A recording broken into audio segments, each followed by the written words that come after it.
Hi beautiful people, my name is Connor. My name is Brittany. Today we're going to be doing a follow-up video on a video that we posted entitled, Is Our Child Well Behaved? Where we talk about the idea of behavior, good or bad, and our perspective of seeing a child as their own autonomous, kind of independent creature, exploring and experimenting with their surroundings and encouraging that rather than trying to affix them into a certain path of well-mannered or something like that, but rather just to allow them to develop their own social cues and create their own path towards what feels like morally and ethically right for them.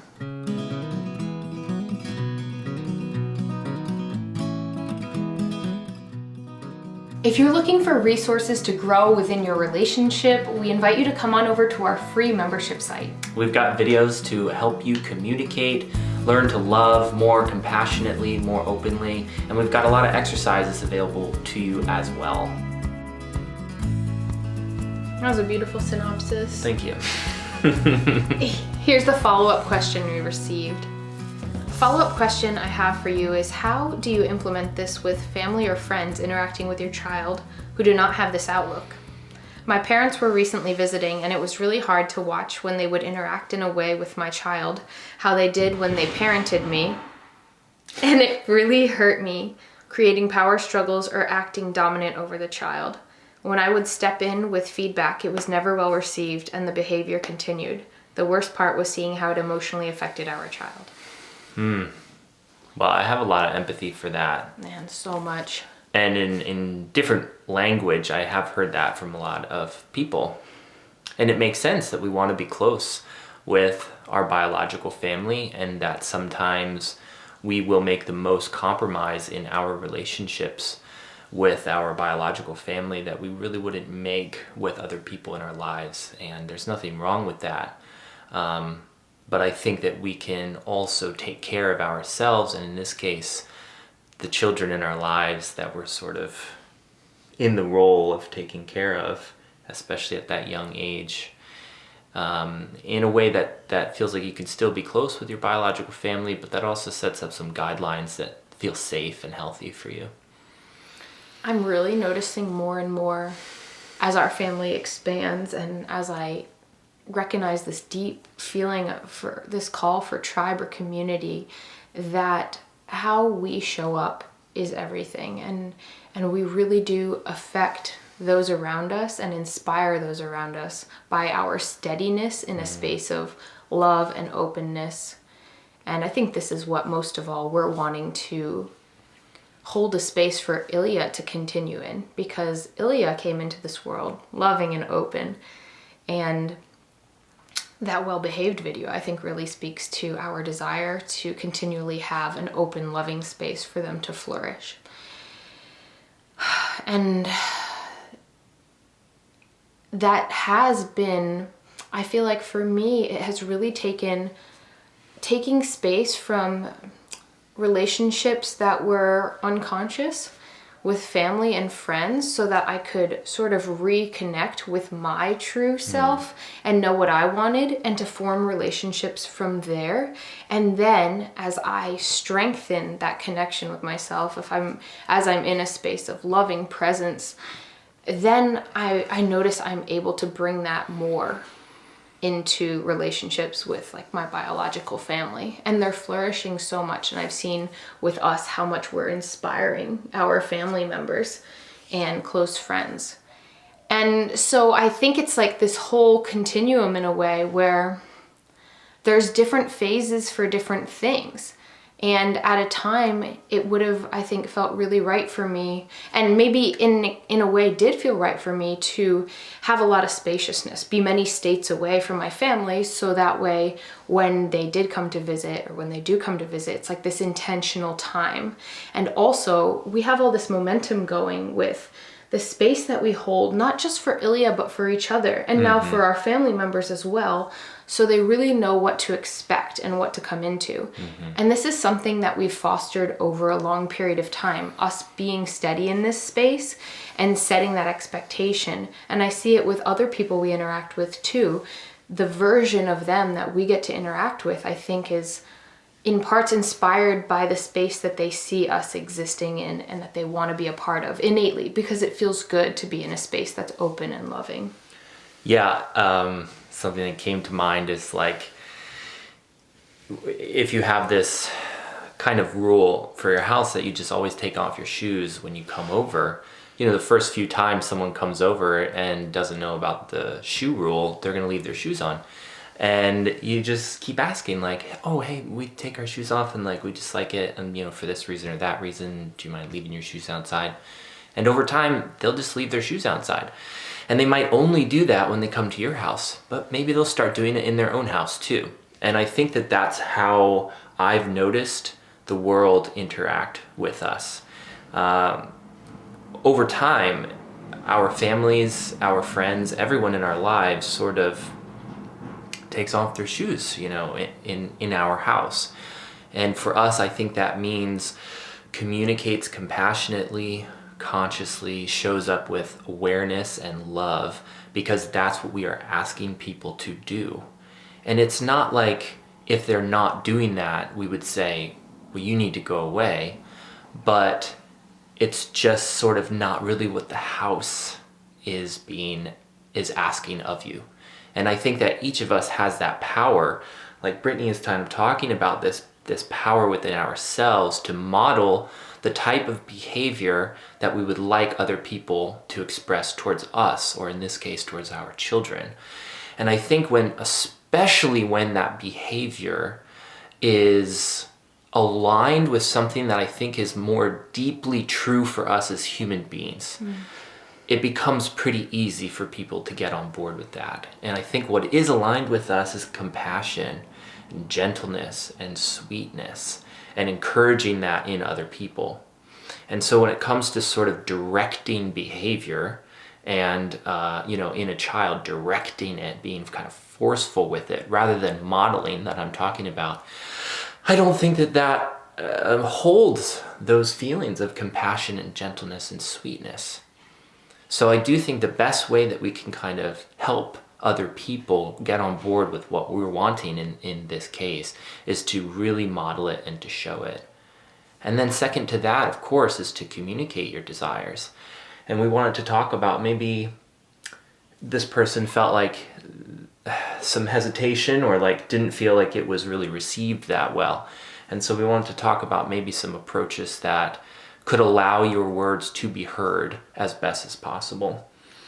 Yeah, I noticed that, I think for all humans, if we're having trouble, if we're not feeling good, if the way we're showing up doesn't feel resonant and nice and peaceful and sweet and loving, it's because we're not feeling quite good inside. We're not feeling aligned inside. Yeah. And in that space, for me, it can be, for people, I think it can be triggering to be told we're doing something wrong and not necessarily helpful. And so I find the best way to be able to communicate with somebody is to first check in with them and sort of hold a little space for how they're feeling. Because usually I find that once whatever part of them is feeling like alive or triggered relaxes, I would say there's an immediate solution, but usually there's no solution that even needs to be found, because there's more of this like relaxation.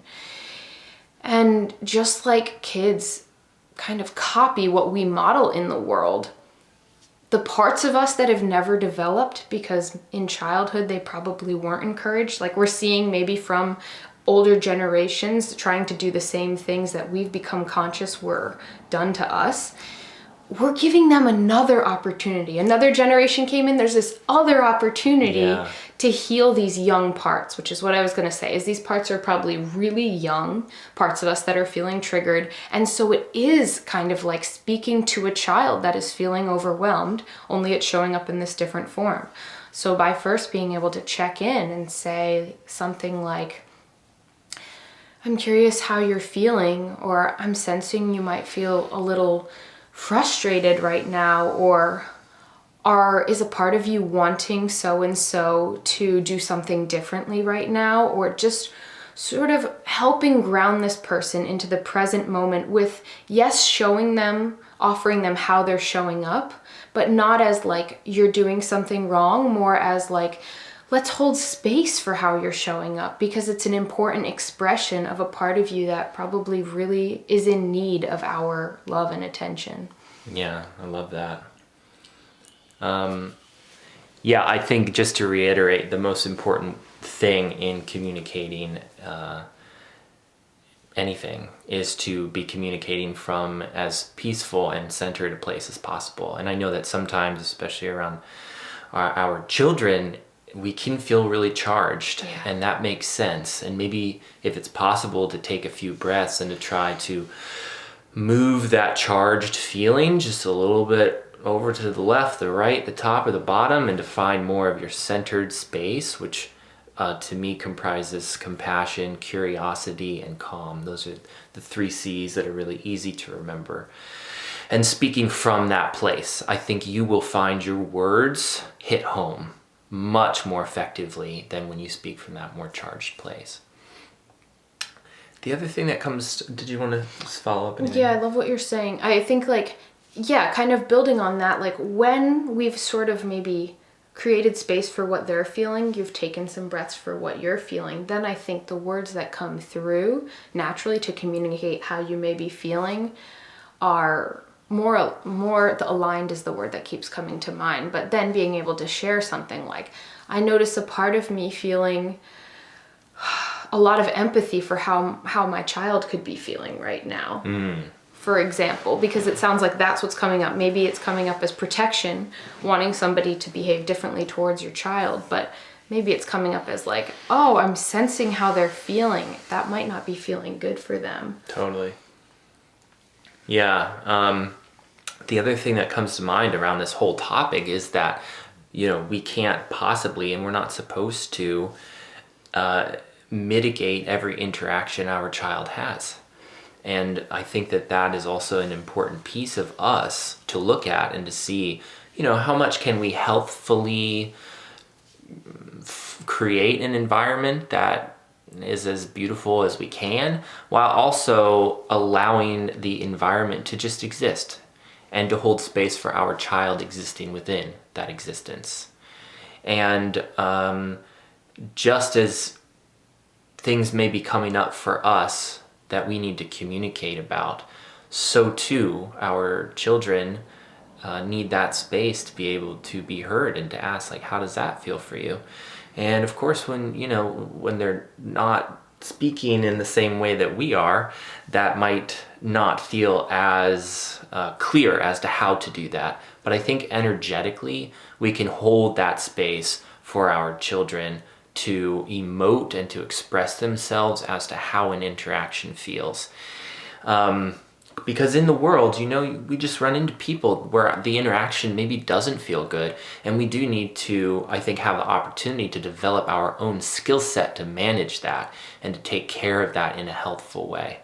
So again, I think modeling is the most effective to help little ones see different options of how to take care of that stuff. Yeah. And then secondly, holding space, creating space for our children to emote and to express themselves, even if it's in a nonverbal way, or maybe especially if it's in a nonverbal way. Yeah, I love this so much. And I had this image of Ilya emoting, and like I can tell what they're feeling just by their like or It's pretty clear. It is. And I love this about, letting go, because overly gripping or trying to overly control a situation is also not coming from a space of calm, compassion, curiosity, and this sort of grounded love. Mm-hmm.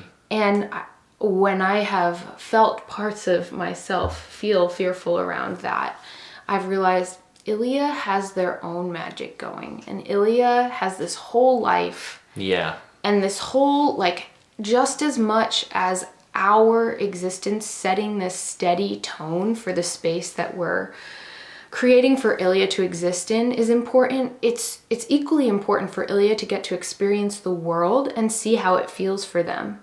Because we do have a really dynamic, beautiful world full of options. And we want Ilya to be able to experience the fullness of it and to feel really grounded in themselves.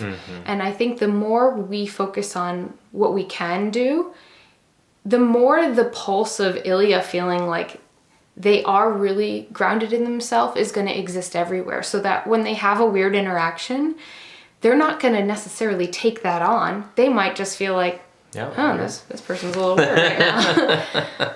Yeah.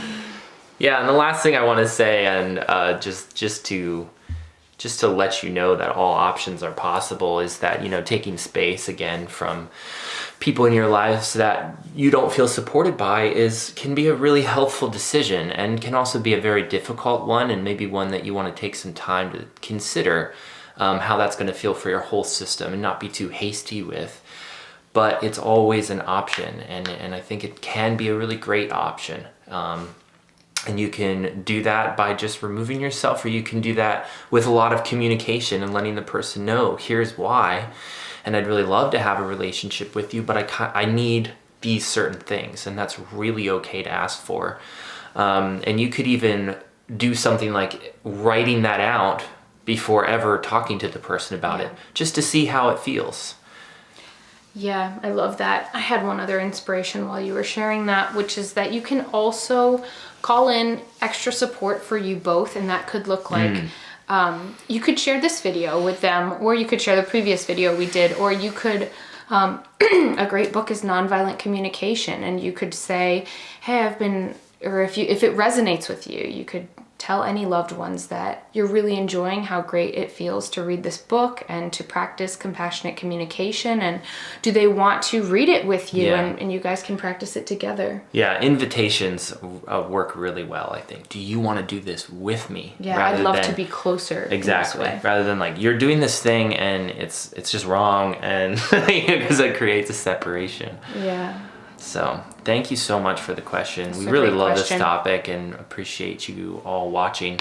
And yeah, I do think that this video or videos like this on our channel are really safe ways to introduce topics with loved ones, because, you know, they're kind of coming from a removed third party, not involved directly in your life, and can be just like a cool jumping off point to have communication. So feel free to share it around. So much love to you. So much love. Bye.